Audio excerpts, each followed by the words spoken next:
Ambassador Rail, Sarah leaned forward, her posture poised with the kind of polite disbelief only 2 decades in the Terran diplomatic corps could perfect.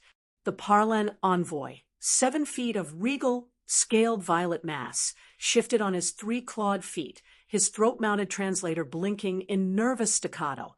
To clarify, Ambassador, the Parlan rumbled, voice halting through the machine, the Galactic Conclave merely advises that humanity consider the demands of the Varkari Collective.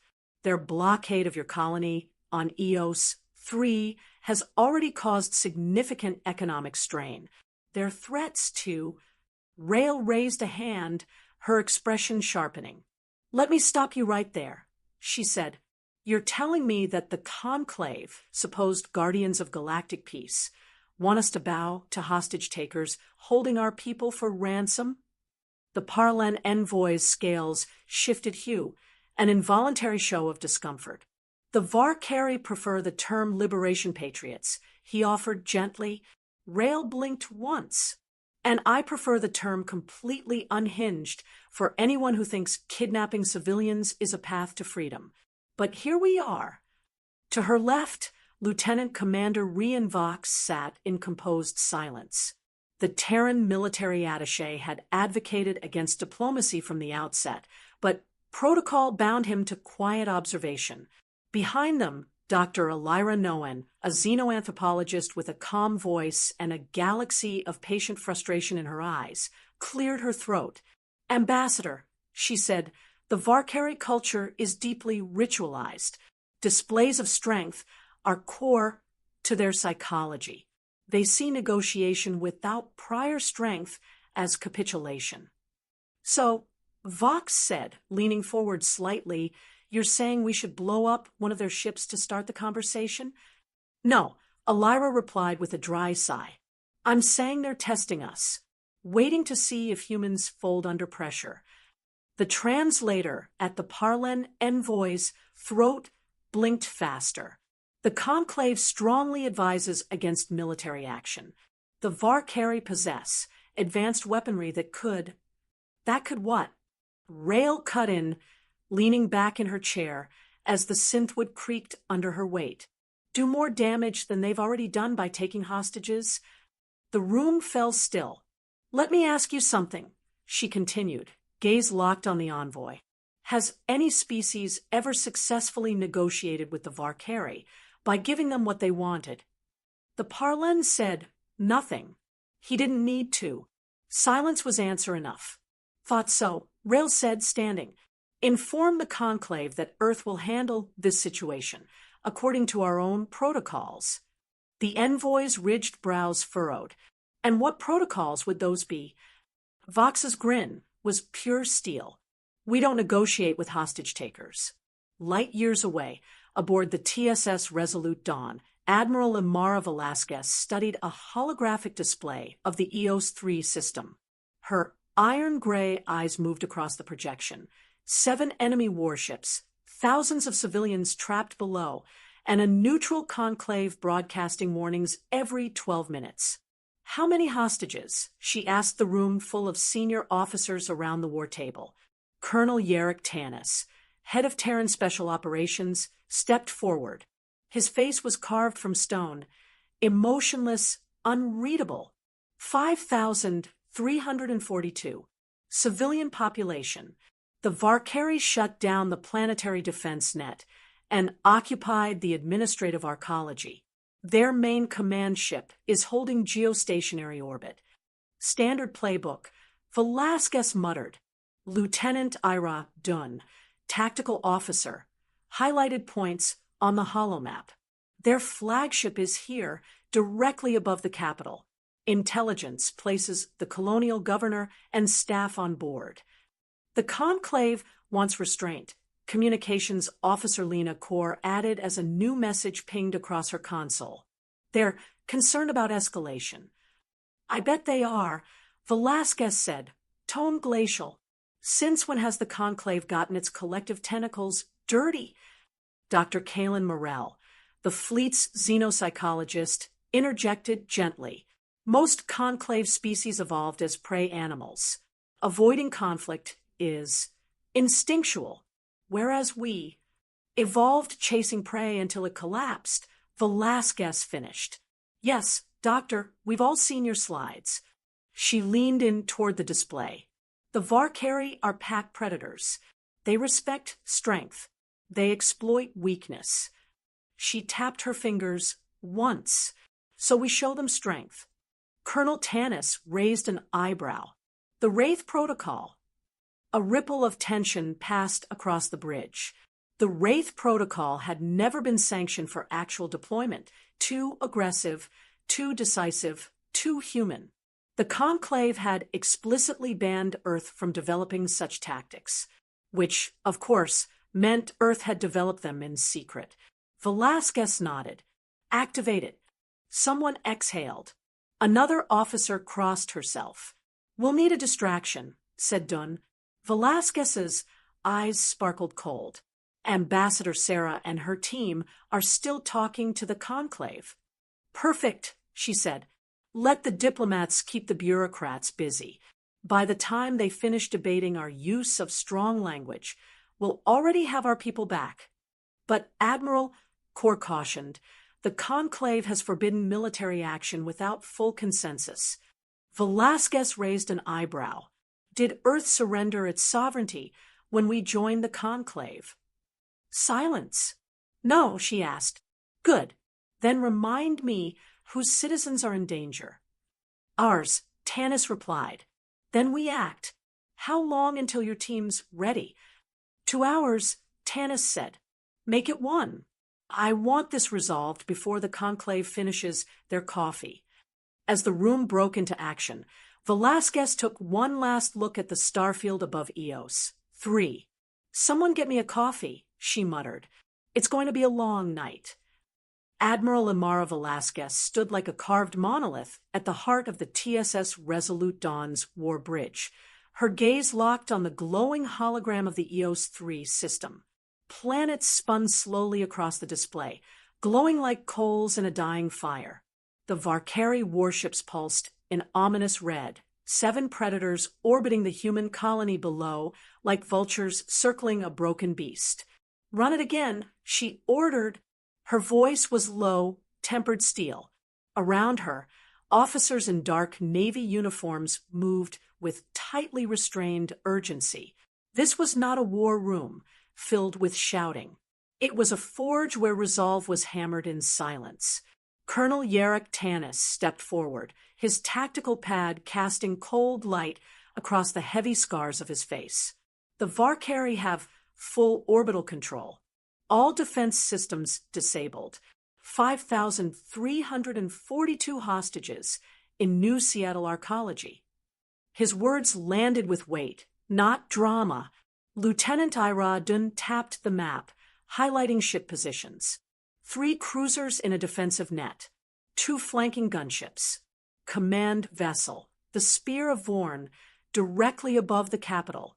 All transmissions originate from there. Our people are on board. Velasquez's jaw tightened. Options, she asked. Dunn hesitated. Diplomatic pressure is being applied through conclave channels. But the Varkari aren't responding. Because they don't care, Velasquez said. They don't fear the conclave. Why would they? When was the last time the conclave ever acted? Communications, Officer Lena Kor interrupted with a new ping. Another message from the conclave. They request restraint. Velasquez snorted softly. Of course they do. Standing beside her, Dr. Kalen Morell cleared his throat. The fleet xenopsychologist was the youngest in the room by 2 decades and still hadn't lost his hesitation around rank. To be fair, he said, most conclave species evolved in high-risk ecosystems as prey analogs. Their instincts trend toward caution, consensus, delay. They don't understand how predators think. The Varkari are predators. Velasquez gave him a long look, then nodded. Agreed. She turned to Colonel Tanis. We launched the Wraith Protocol. The command table went still. Even Tanis, a man for whom hesitation was a foreign language, blinked. You're certain? It was designed for this, Velasquez said. A zero-footprint recovery. No direct engagement. No casualties. The conclave explicitly banned it. Dunn reminded her. Velasquez's gaze hardened. So, did they ban letting our people die? A beat passed. No one answered. The Wraith is ready, Tanis confirmed. But we'll need a network opening. We'll get one, Velasquez said. The Varkari want to talk. We'll let them. She paced once around the command table, the synth metal beneath her boots, humming with the quiet power of the ship. We let Ambassador Sarah keep dancing with the conclave. By the time their ethics committee finishes debating the word hostage, this will be over. Admiral, Kor warned softly, if we do this, it's a line crossed. No, Velasquez said, meeting her eyes. The line was crossed when civilians were taken hostage. This is the response. Dr. Morell leaned forward. But the conclave will respond, diplomatic sanctions, maybe even a hearing. Let them, Velasquez said. They wanted Terran innovation. They just didn't expect us to innovate on warfare. She turned to Tanis. Time frame. 2 hours. You've got one. As the room erupted into controlled motion, orders flying, stations lighting up, Velasquez stepped back to the viewport. EOS 3 twinkled below, silent and vulnerable. Make sure the encryption keys are scrubbed, she said without looking back. No digital fingerprints. Of course, Tanis replied. And Colonel? He paused. Bring everyone home. He gave a single nod and vanished into the command corridor.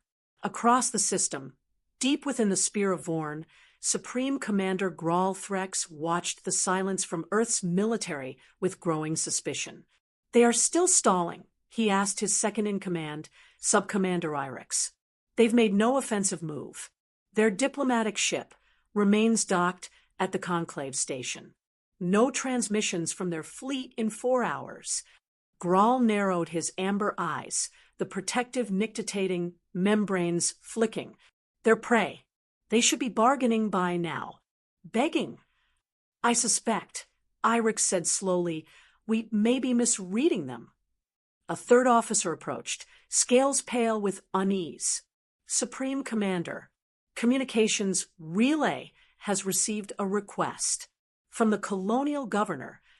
Graal blinked. They wish to speak. Yes, sir.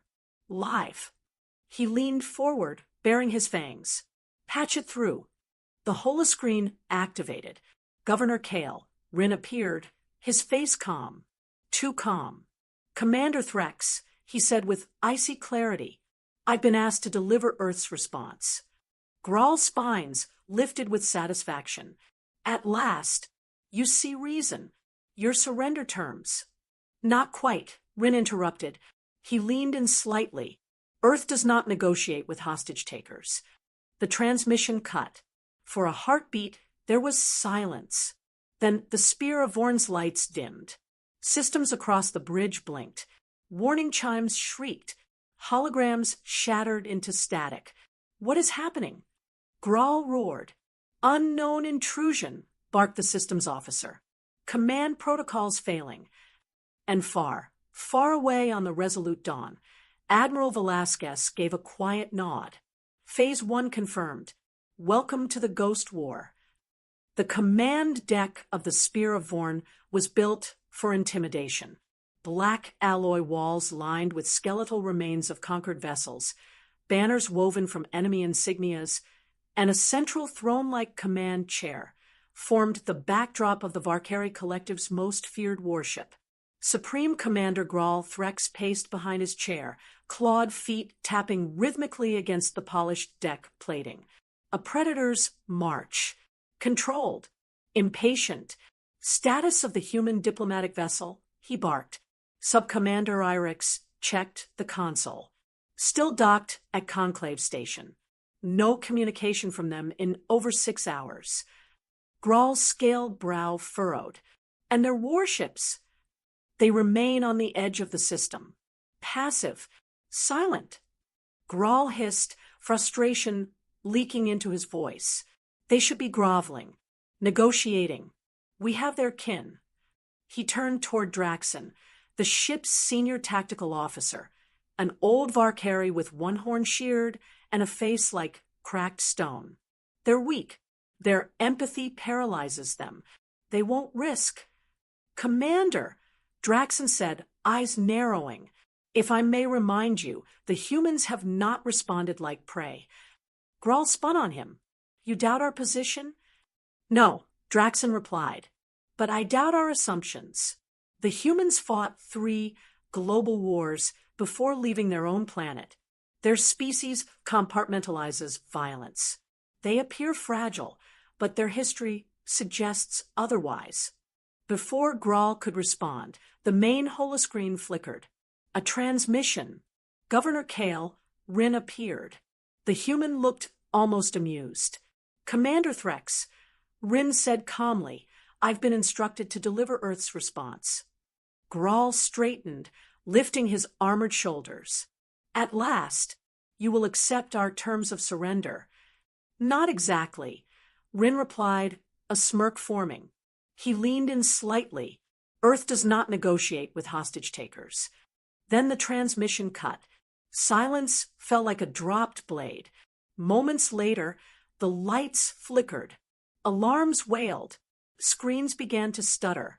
Report. Grawl roared. Something's wrong. Irix said, claws flying across her station. We're losing power to external weapons. Engines. Her voice faltered. Life support. Grawl turned slowly. No, that's impossible. And then her face appeared. Human. Military. Cold-eyed. Projected across the spear of Vorn's bridge, in full clarity stood Colonel Mia Drake of Terran Special Operations, her voice smooth as a scalpel's edge. This is Colonel Drake, she said. Your systems are compromised. Your weapons are offline. Your engines are frozen. Your life support, she paused, is currently functional. She stepped slightly closer to the camera feed. For now.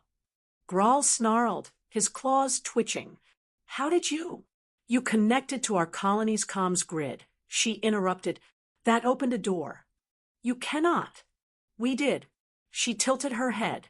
Cyber warfare is an ancient art on Earth. Our species waged digital wars while we were still confined to a single planet. You left your systems connected. You let us in. Around the Varkari command deck, consoles shut down one by one. Emergency lights bathed everything in angry crimson. Colonel Drake continued. Now, here are our terms. Release our people. All of them. Or I start venting your ship. Deck by deck. You're bluffing. Grawl snapped. Am I? She turned her head slightly. Watch this. Across the bridge, Draxon hissed in alarm. Cargo Bay 3, pressure dropping. I can't override it. You will return every Terran citizen immediately, Drake said. If even one is harmed, I start with your crew quarters. You dare threaten? Yes, she replied. Because we warned you, and because we're not bluffing. A beat passed, then another. Then Grawl growled, throat sac deflating. We will release them. Drake nodded. You have 1 hour to evacuate your ground forces. Any Varkari still on Eos. 3 after that will be considered surrendered. The screen went dark. Sub-Commander Irix exhaled, her hands trembling. Orders, Supreme Commander? He swallowed the acid burn of humiliation. Begin evacuation, and send word to the collective. He looked up toward the fading human interface on the blank screen. Tell them the humans are not to be underestimated. The Varkari cruiser Spear of Vorn drifted in eerie stillness above the colony of New Seattle. Inside the command deck, silence reigned. Emergency lights still pulsed in dull crimson hues, casting shadows across the stunned faces of the Varkari officers. The systems had stabilized. Barely. Power had been restored, but not control. The humans had made their point, and the echoes of their message still rang in the silence. We have begun withdrawal of all ground forces. Subcommander Irix reported, voice subdued. Evacuation shuttles are en route. All hostages are unharmed, as ordered. Supreme Commander Graal Threx stood unmoving, gazing at the blank holoscreen where Colonel Drake's image had last flickered. His ship had not been defeated in battle. It had been undone. Quietly, completely, without a shot fired. A whisper of humiliation burned behind his fangs. "Have we confirmed the other ships?" he asked. Irix nodded. The other 6 Varkari warships report similar compromises. Their systems were overridden. Internal comms flooded with looped broadcasts of our own command codes. Graal exhaled slowly, claws flexing. This is a new kind of warfare. No one disagreed. The humans hadn't just humiliated the Varkari. They had reshaped the battlefield itself. Across the stars, on the TSS Resolute Dawn, Admiral Velasquez stood in the observation gallery, arms folded behind her back, as she stared down at the world below. New Seattle shimmered in the darkness, its arcologies slowly lighting up as the defense grid rebooted. Life returning to the colony. Peace for now. Colonel Mia Drake approached, with her usual quiet precision. "It's done," she said. "All Varkari forces have withdrawn. Hostages recovered. 0 casualties." Velasquez nodded, without turning. "And the conclave?" Drake smirked faintly, still debating whether or not what we did constitutes an armed action. "They can call it what they like," Velasquez said. "We call it a rescue." Behind them, the door slid open. Governor Kale Rin entered the gallery, wearing a clean uniform and an expression that didn't quite hide the trauma of captivity. "Admiral, Colonel, I've just spoken with the conclave envoy," he said. "Let me guess," Velasquez replied. "They're concerned. They're furious," Rin corrected, "but not at the Varkari." Drake raised an eyebrow. "Really?" Rin nodded. "They're furious at us. For acting without permission. For embarrassing the council. For making them look like bystanders." Velasquez turned at last, her eyes like storm glass. They were bystanders. Silence hung a moment before Rin continued. "There's talk of a reprimand, a formal hearing, possible sanctions." Drake snorted. "Let them try." But Velasquez said nothing for a moment, then replied, "Let them talk. What matters is that the colony is safe." She looked toward the stars. "What matters," she added, "is that the message was delivered." At the Galactic Conclave's central station, the ripples had begun to spread. In chamber after chamber, across hundreds of species diplomatic corps, the phrase Terran response now carried a new weight. Analysts scrambled to update their understanding of Earth's doctrine. Military advisors began discreet inquiries. Civilian broadcasts speculated on the Ghost War as if it were myth. And in the private quarters of Ambassador Rael's Sarah, her comlink chimed. She answered. "Ambassador," said a familiar voice on the other end. "We've received over a dozen new inquiries. Independent systems. Council worlds. Even the Farron ascendancy." Sarah leaned back in her chair. "Let me guess," she said. "They want help with cyber defense. Maybe some strategy advice. Or to join something larger," came the reply, "something stronger." She nodded to herself. "Send them the doctrine." Far from the polished halls of the conclave and the sterile lights of starships, on a distant pirate-controlled moon in the outer rim, a group of mercenary captains sat around a smoky cantina table. They passed around a cracked datapad, replaying a grainy, intercepted recording, Colonel Mia Drake's voice, quiet and surgical, as she issued her warning. "Your weapons are offline. Your engines are frozen. Your life support is currently functional." Silence followed. The captain of the largest vessel, a scarred reptilian called Ver, leaned back and clicked his jaws once. "Forget Earth," he growled. "Not worth it anymore." The rest nodded. Message delivered, loud and clear. The conclave chamber shimmered with artificial starlight, a calculated beauty designed to distract from its true nature, a theater of delay. Ambassador Rail Sarah sat alone at her station, the Terran seal emblazoned on the back of her chair, like a quiet defiance. Before her, a circular ring of species delegates murmured in restrained outrage. The word unilateral had been spoken 17 times already, violation at least 12. And reckless, Rail had stopped counting. Across the vast chamber, the Parlen envoy, Counselor Vorsh Tal, stood and gestured for attention. His voice was calm, but his eyes betrayed tension. The Varkari Collective has filed formal charges against Earth for engaging in cyber warfare without council oversight. He said, "Such action is a violation of Directive 47, Paragraph 12. Rail lifted her chin. "And what paragraph governs the taking of 5,000 civilians as hostages?" The question hung in the air like a blade. Silence. Vorsh's scales shifted in discomfort. The conclave has issued a formal reprimand to the Varkari for their behavior. A reprimand. Rail said flatly, "How terrifying for them. I'm sure the threat of paperwork has them trembling." Snickers echoed from a few non-core delegates. Others shifted, uneasy. The larger powers remained silent. "The conclave exists to prevent escalation," Vorsh said, regaining composure. "It cannot allow individual member states to act independently in military matters." Rail leaned forward, voice cold and sharp. "Then perhaps the conclave should try preventing hostage situations, not the rescue of the hostages." A ripple passed through the chamber. She stood slowly and deliberately.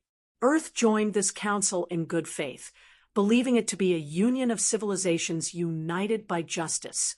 What we've found is a bureaucracy, one that appeases aggressors and punishes those who act. "Ambassador," said a gray-robed Moravian, "you speak as though the council condones such acts." "No," she said, "but it tolerates them, and tolerance of predation is complicity." Her final words echoed off the crystalline walls. In a private chamber afterward, Vorsh confronted her alone. "You've made enemies today," he said quietly, "enemies with long memories." Rail took a sip from her coffee, letting the silence draw out. The Mog bore the Terran Defense Force emblem. Bold, unapologetic.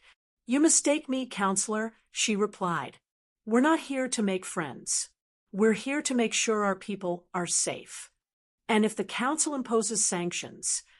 Rail gave him a tired smile. "Then Earth will reconsider the benefits of membership." Vorsh's scales flickered alarm orange. "You would withdraw."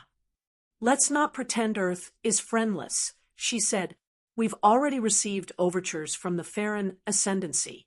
Even some conclave member states have begun asking about alternative security arrangements." Vorsh froze. "That would destabilize the entire council." Rail stood. "No," she said. "It would reform it." Meanwhile, in a secluded orbital briefing room aboard the TSS Resolute Dawn, Admiral Velasquez reviewed reports from the Outer Rim. Her fingers tapped rhythmically against the data console as Colonel Drake entered. "More withdrawals?" Mia asked. Velasquez nodded. "The Varkari have recalled 3 expeditionary fleets, and their supply convoys are avoiding Terran patrol zones." Shaken, spooked, Velasquez corrected, "and reassessing." Drake leaned on the edge of the console. "You think they'll come back?" "Of course they will," Velasquez said. "Predators always test the edges. But next time, they'll do it carefully." The door slid open, and Dr. Elira Noan entered. "You asked to see me?" Velasquez gestured to the screen. You've been tracking political sentiment across conclave space. Noan nodded. 10 council worlds have submitted inquiries about the Terran security doctrine. 3 have formally requested strategic partnerships. 2 more have asked for cyber defense training. And the council? Officially, displeased. Unofficially, nervous. Some of their member species want Earth's protection, but not Earth's defiance. Drake smirked. They want the muscle, not the attitude. Noan shrugged. Can you blame them? Humanity's history is volatile. Velasquez turned off the screen. History doesn't matter, she said. Only what we do next. Later, aboard the Farron diplomatic vessel Oralite, a meeting took place that would never appear in any official record. Ambassador Sarah sat across from a crystalline being whose very presence refracted light into shifting, prismatic colors. The Farron's voice was harmonic, nearly musical. "We have observed your confrontation with interest," the Farron said. "Earth acts with clarity. The ascendancy finds this rare." "I call it necessity," Sarah replied. "Semantics," the Farron responded. "Either way, your doctrine has merit. The Farron ascendancy is prepared to formalize mutual defense arrangements." Rail raised an eyebrow. "Including technology sharing?" "Including," the Farron confirmed. "So long as Earth remains." "Earth." Sarah smiled. "That won't be a problem." The Farron diplomatic vessel Oralite drifted through interstellar twilight like a shard of crystallized moonlight, its refractive hull catching starlight and folding it across 1,000 facets. It was not just a ship, it was a message. And today, it carried a reply that would ripple across the galaxy.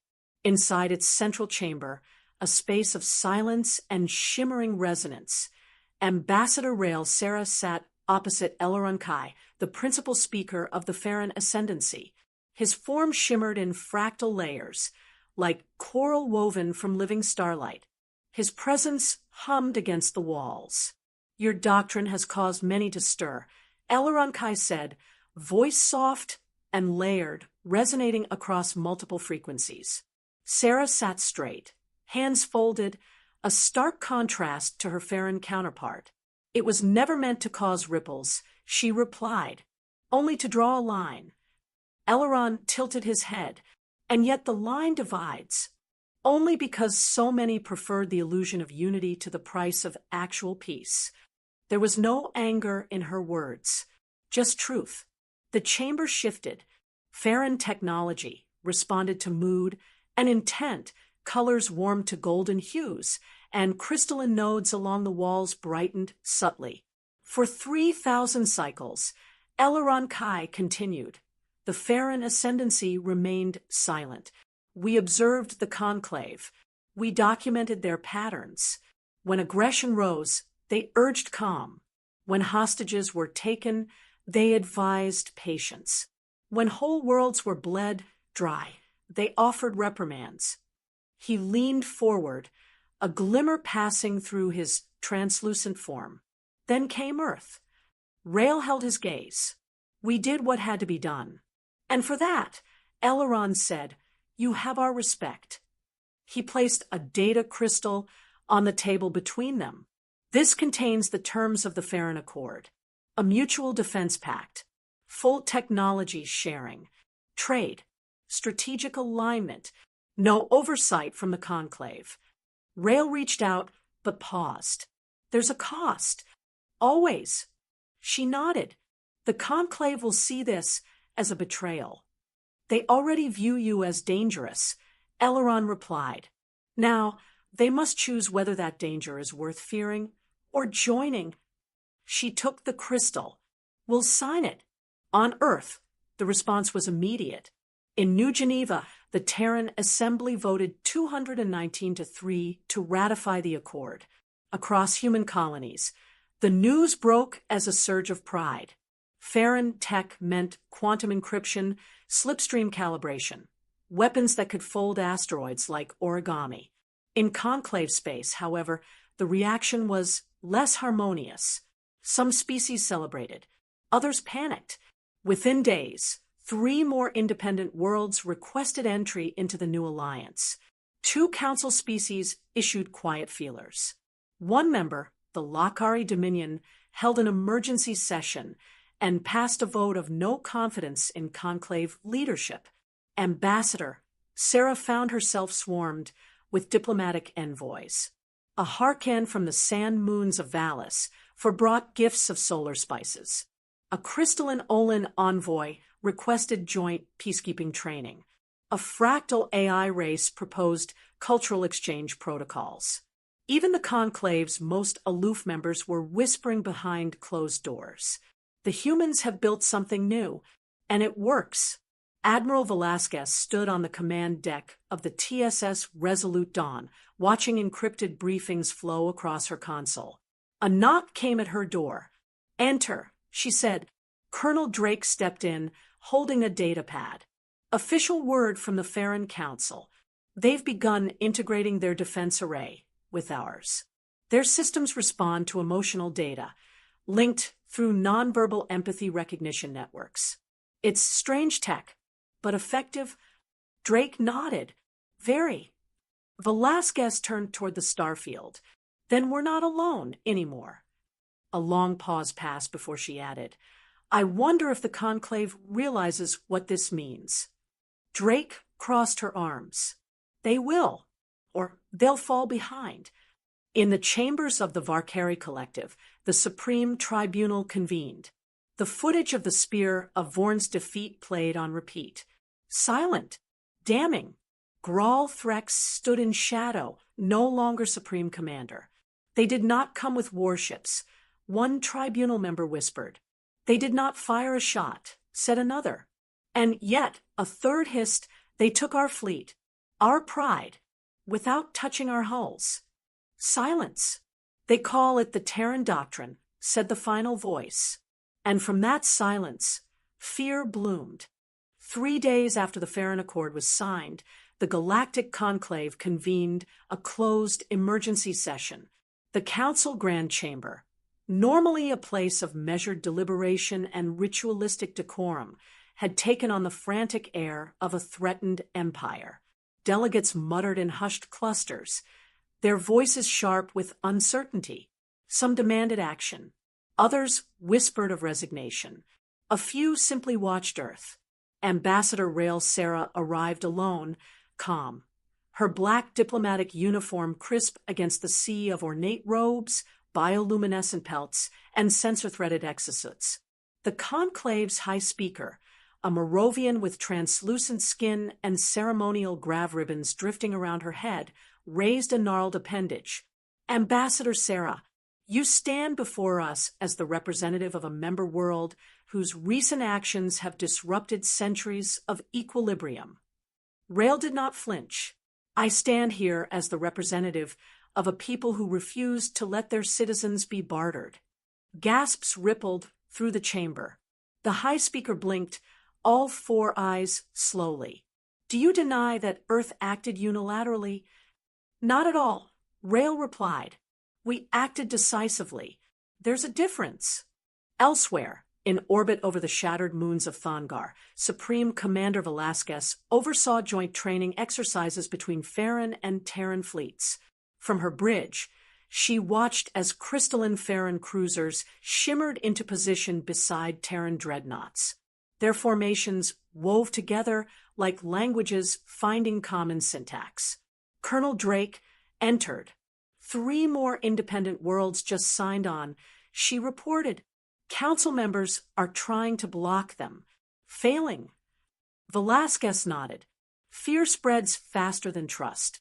Isn't that backwards?" "No," she said. "Trust is earned. Fear is gifted." In a Varkari War council chamber on the fringe of their remaining territory, Grawl Threx, once disgraced, now reinstated under duress, watched the footage again.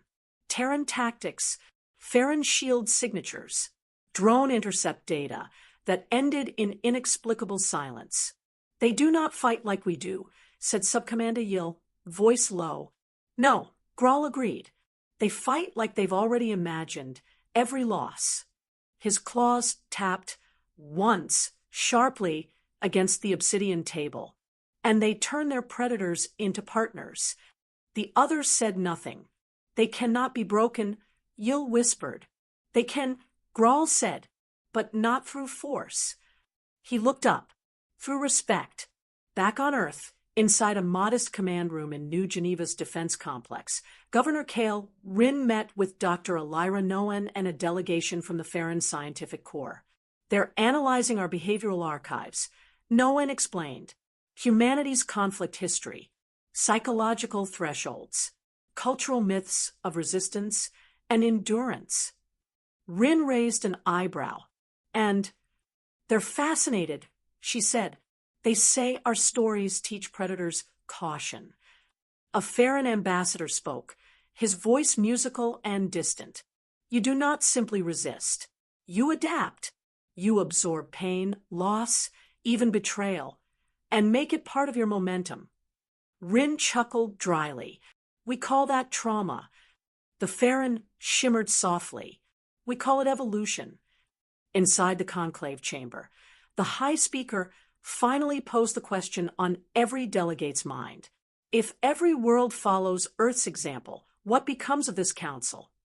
Rael looked slowly around the hall. To endure, the council must become more than a debate club. It must become what it always pretended to be, a true union. She let the silence settle, and Earth is willing to help build that, but not as a subordinate, not as prey, as a partner.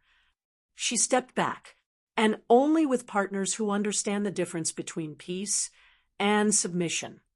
The chamber erupted. Some cheered, some stormed out, but no one remained unmoved. The stars of Sector 9 Delta shimmered above the orbiting Terran-Farron Alliance Station Unity Spire, positioned equidistant from Earth's nearest colonies and Farron protectorates. It was designed not as a fortress, but as a statement. Here, under banners stitched from two worlds' flags, the new diplomatic nexus thrummed with firsts. The first interspecies tactical committee, the first cross-species command drills, and, today, the first interstellar summit convened without conclave sanction. Admiral Imara Velasquez stood beside the Farron fleet architect, Telenari, on a glass-like observation deck. Below them, aligned in a perfect Lagrange orbit, Earth's dreadnoughts and Farron crystalline cruisers held formation. Not aggressive, not ceremonial, prepared. Telenari's voice vibrated softly across the chamber. You do not build shields for display. Velasquez's eyes remained on the stars. No, you build them for storms. A long pause. Some among the ascendancy worry. Telenari admitted, they fear you seek dominance. Velasquez's answer was quiet. We seek consequences. For too long, the predators in this galaxy have assumed there won't be any. Inside Unity Spire's central rotunda, Ambassador Rael Sarah reviewed a constantly updating roster of attendees. Worlds once silent during conclave debates now openly requested meetings. Even former enemies, those who had once stood in orbit above Terran settlements in blockade, were now requesting observer status. Dr. Elira Noen approached, holding a datapad filled with coded messages and evolving diplomatic signals.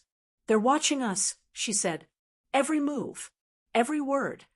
Sarah nodded, and they're waiting to see if we'll flinch. Rael's eyes sparkled with cold resolve. We won't. Across the galaxy, in systems shadowed by the scars of past Varkari raids, something else was happening, quietly but steadily. Human freighters now traveled with Farron escort. Outposts that once trembled under the threat of aggression now sent encrypted messages with 4 words, "Are you with Earth?" On the world of Vidra 4, long considered a lost cause, pirates abandoned their strongholds without confrontation. A single Terran drone had entered orbit, broadcasting footage of the Varkari fleet's humiliation. The strong no longer needed to shout. Their silence was enough. Back on Earth, Inside a secure Terran Strategic Command vault, Colonel Mia Drake met with intelligence liaisons, data scientists, and wargamers. The topic? Counter-retaliation forecasting. What happens, one analyst asked, when the Conclave decides it's tired of being outpaced? We prepare, Drake said, for the day they stop debating and start deploying. But what if they come in force? Drake looked up, her expression unreadable. Then they learn that humans build best under pressure and bleed with purpose. On Unity Spire, Rael Sarah received a transmission from the high speaker of the Conclave. It wasn't angry. It wasn't conciliatory. It was something else entirely. We request a meeting to discuss integration of Terran protocols into Council response frameworks. Rael stared at the message for a long moment, then forwarded it to Velasquez. Her attached note was just 3 words. The stars shifted. In orbit, Earth and Farron ships held their line. Below them, new banners unfurled in the artificial gravity of the diplomatic dome, stars stitched across steel, crystal, and fire. Lines had been drawn across the starfield, but for the first time in galactic history, they held. In the shadows of the Outer Rim, aboard a war-worn Varkari vessel cloaked in ancient hull plates and salvage-scarred steel, a quiet war council convened, not with roars or threats, but with whispers. The Varkari Supreme Circle had not met in person in over a generation, but now they gathered in the Sanctum of Teeth, a chamber once adorned with the trophies of conquest. Now the bones had been removed. The lights were dimmed. The warlords sat not as conquerors, but as survivors. Graal Threx stood at the center of the chamber, stripped of ceremonial armor. His voice was steady. Purposeful. "We thought them prey," he said. Soft. Hesitant. Wrapped in laws and council protections. But the humans, they watched. And waited. And when they moved. He gestured toward the chamber walls, where a hologram projected Earth and Farron ships orbiting Unity Spire, banners unfurled, fleets aligned. They changed the board. Subcommander Yil growled softly. "We underestimated them." "No," Graal corrected. "We misunderstood them." He pointed toward the stars. "The humans do not fight to dominate. They fight to end threats. And if they cannot end a threat with words, they end it entirely." Across the galaxy, in pirate strongholds and criminal networks, transmissions spread like wildfire. A Terran ship, traveling alone through the Trident expanse, had been pinged by a raider fleet. Standard procedure. Test for response, provoke surrender, extract resources. Instead, the raiders received a file. A looping video. Colonel Mia Drake, calm as stone, speaking with perfect clarity. "If you threaten Terran lives, we will not find you. You will find us. And when you do, your systems will already be failing." The raiders didn't even respond. They left the expanse. Word spread. The humans were no longer just feared.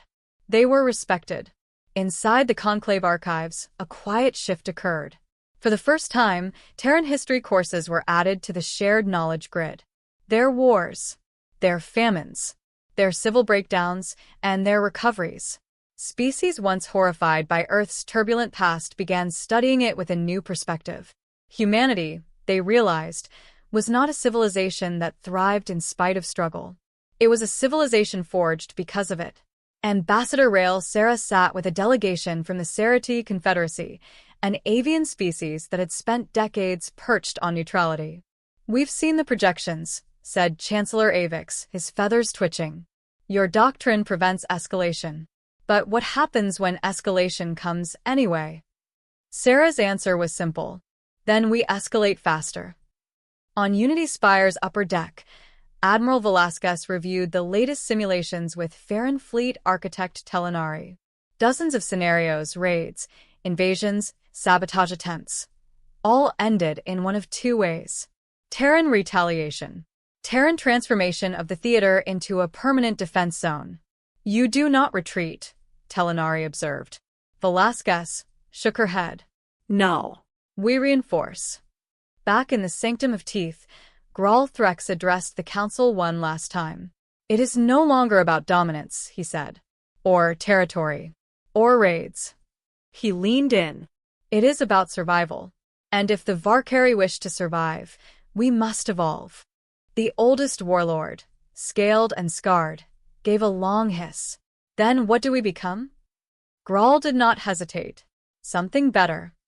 6 months later, the Galactic Security Concordat headquarters hovered in equatorial orbit above the neutral planet of Varelian Prime, a monumental alloy crystal fusion that symbolized not dominance, but solidarity. 12 species had signed its founding charter. More were joining by the week. Admiral Amara Velasquez stood on the command deck's upper atrium as hundreds of ships conducted joint maneuvers across the upper stratosphere. Below her, the emblem of the doctrine of unbroken resolve gleamed on a massive hall floor, a stylized Terran-Farron fusion sigil, flanked by the words, "Justice without compromise. Unity without fear." Colonel Mia Drake approached. "Another update from the Serati Confederacy. They've ratified the doctrine." Velasquez nodded. "That's 13. They say it was the video of the Varkari's council meeting that did it," Drake added. "The moment they admitted they'd rather change than fight us again." Velasquez smirked. "I'd frame it, but that'd be rude." In the diplomatic auditorium, Ambassador Rael Serra delivered the doctrine's final codification to a standing assembly of 200 species, some conclave members, some former outliers, all transformed by a single principle forged in a crisis. The defense of life must never bow to intimidation. Serra's voice echoed. For too long, fear dictated action. Aggressors assumed the galaxy would yield, that bureaucracy would stall, that victims would comply. She paused. And they were right, until Earth arrived. A murmuring ripple passed through the chamber. Earth did not seek to rewrite the rules, she said. We simply refused to forget the cost of silence. Behind her, a massive hologram displayed a timeline. Proxima. Unity's Spire. The Farron Accord. And now Varelian Declaration. We created a doctrine, she continued, not of vengeance, but of boundaries. Not of aggression, but of accountability.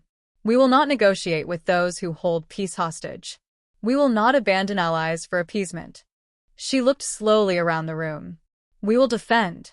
We will protect. And yes, if necessary, we will end those who would terrorize the innocent.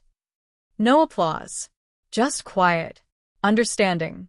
Far away, in the void reaches beyond the charted galactic arms, a pirate king watched a transmission replay of Serra's speech. He closed the file, then turned to his crew. We're heading spin-ward, he said. Why? Someone asked. The pirate king glanced at the fading Terran emblem on screen. Because that part of the galaxy just got serious. Back on Varelian Prime, in the now iconic Horizon Lounge of the Concordat's upper spire, Admiral Velasquez joined Serra, Drake, and Farron architect Telenari. Outside, the stars stretched beyond the horizon like a living constellation of consequence. You think it'll hold? Drake asked softly. Velasquez sipped from her glass. It'll be tested, she said. Predators test everything. And when they do? Telenari asked. Serra answered before Velasquez could. Then we remind them. The Farron's crystalline form shimmered with amusement. In diplomacy? Serra shook her head. In certainty. Above them, fleets glided into position. Not preparing for war. Preparing for peace worth defending. Because in the end, Earth's true weapon had never been its fleets. Not its cyber weapons. Not even its stubbornness. It was this. A resolve that would not bend. A doctrine that would not break. A message, etched into the starlight for all the galaxy to read. We don't negotiate with those who prey on the weak. And now, finally, we are not alone.